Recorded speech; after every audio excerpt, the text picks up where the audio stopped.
नमस्कार दोस्तों, मैं Vishal Sharma advocate the legal headlines में आज आपका फिर बहुत बहुत स्वागत करता हूं।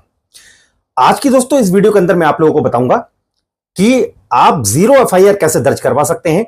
काफी बार ऐसा देखा जाता है दोस्तों, हमारे पास में काफी लोगों के ऐसे प्रश्न आए हैं हमारे चैनल में कमेंट्स के माध्यम से, जिन लोगों ने हमसे ये बोला है कि सर हम लोग जब एफआईआर लिखवाने के लिए किसी थाने में जाते हैं तो सबसे पहले तो हमें वहां पर इतनी मेहनत करनी पड़ती है, इतने चक्कर लगाने पड़ते हैं सिर्फ एक एफआईआर दर्ज करवाने के लिए। क्योंकि जब एफआईआर दर्ज करवाने के लिए थाने में जाते हैं तो या तो पुलिस वाले ये बोल देते हैं कि जहां पर कोई अपराध हुआ है वो एरिया उनके थाने के अंतर्गत नहीं आता है, या जो व्यक्ति पीड़ित है उसको खुद को ये नहीं पता होता है कि जहां पर अपराध हुआ है वो उसमें कौन सा थाना आता है, उस क्षेत्र में उसकी ज्यूरिडिक्शन में कौन सा पुलिस स्टेशन आता है।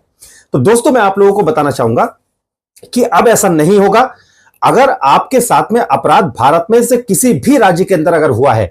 उदाहरण के तौर पे मैं आपको बताना चाहूंगा कि अगर आप दिल्ली गए, दिल्ली में अगर मान लीजिएगा आपके साथ में कोई अगर अपराध होता है, अगर आप पीड़ित हैं तो जरूरी नहीं है कि आप उसकी एफआईआर दिल्ली के अंदर ही दर्ज करवाएं। अगर आप चाहें तो भारत में किसी भी थाने के अंदर आप जा सकते हैं, अपनी एफआईआर को दर्ज करवा सकते हैं। उसके लिए आपको घबराने की कोई आवश्यकता नहीं है। अगर आप किसी भी थाने के अंतर्गत अगर आप जाते हैं, अगर चाहे अपराध उस थाने के ज्यूरिडिक्शन में अगर नहीं भी हुआ है, तब भी कोई पुलिसकर्मी आपको थाने के अंदर से यह बोलकर वापस नहीं भेज सकता कि आपकी एफआईआर यहां नहीं लिखी जाएगी, क्योंकि जहां पर अपराध हुआ है वो एरिया उनके थाने के अंतर्गत नहीं आता है। तो अब आप बिल्कुल ना घबराएं, आप भारत में किसी भी राज्य के अंदर जाकर आप अपनी जीरो एफआईआर को दर्ज करवा सकते हैं। अब साथ ही दोस्तों इसके अंदर मैं आपको एक चीज और बताना चाहूंगा कि जब भी आप एफआईआर दर्ज करवाने के लिए जाएं तो आपकी एफआईआर एक मजबूत एफआईआर कैसे बने, उसके अंदर पुलिस एप्रोप्रिएट सेक्शंस कैसे लगा सके, और जिससे कि आपकी एक एफआईआर बहुत मजबूत हो